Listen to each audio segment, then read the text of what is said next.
Napaka-intense na po ng mangyayari sa La Playa Roja mga kaibigan kasi sabi na Dreamscape mas lalong magdidilim at pupula ang mga gabi ninyo sa pagbubukas ng bagong yugto. Nako, ligtas na nga ba sila kasi nakalabas na sila sa isla ng La Playa Roja or mas may nakakatakot pang haharapin silang danger? Nako, di natin alam. Kaya para natin malaman, panoorin natin ang teaser na ito na kung saan ang dami pong mga pangyayaring magbibigay sa atin ng sobrang daming kaba. Let's go and watch this. Para malaman. Tatakaman! Walang kikilos! Tatlo pang hostage takers na nasawi sa ginawa nilang suicide bombing sa nasabing iso ay sina Estado Menor, Lucas Sebastian at ang kinikilalang leader ng grupo na si Emilio Padua. Ligtas na sila.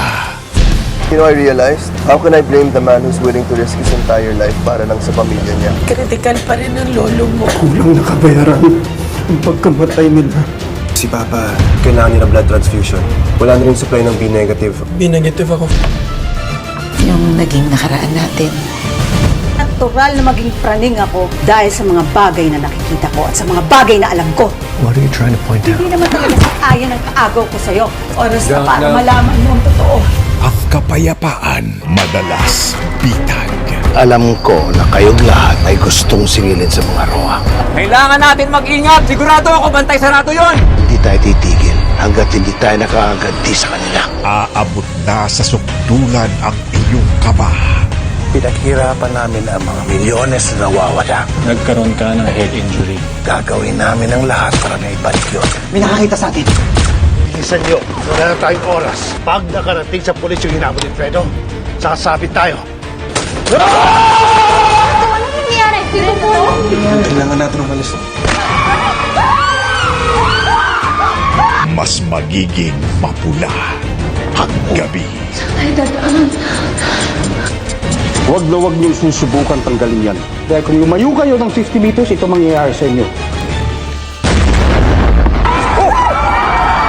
Wala nang hinga-hinga kapag nanunood ka. Walang magagawa ng mga pulis kapag may hostages kami. Dahil hindi pa tapos ang kalbaryo. Mapakinabangan din kita. Pag nabutas niyo yun, meron kayong exit path. Palabas ng hospital ngayon. Gagawin natin yung gusto ni May Padua. Babalik natin yung milyones. Gagawa tayo ng paraan para mailigtas sila. Para magkapatid. Sino sa dalawang agsasagipin mo at sino ang hahayaan mong mamatay? Roja, weeknights, 8:45. Nako, mas tumindi pa po ang kaba na mararamdaman natin kasi nga po grabing napaka-psychotic na ni Emil Padua mga kaibigan dahil nawala na nga ang mga milyones nila. Gagamitin niya sina Liam at Olsen para maibalik ang milyones. Takbuhan na naman ang mangyayari dahil sa kung hindi, nako, masusunog ang hospital na kung saan doon naman ginawa ang hostage taking ng grupo ni Emil, Bernard Palangka at saka ni Lucas mga kaibigan. So yes, sino ba ang excited para dito?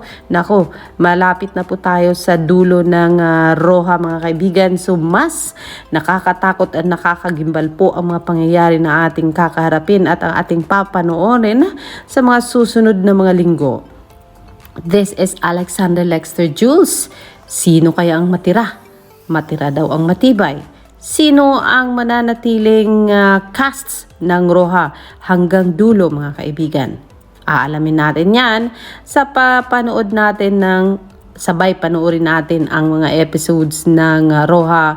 Gabi-gabi po yan sa Netflix. This is Alexander Lexter Jules. Nako, yan ang sarili.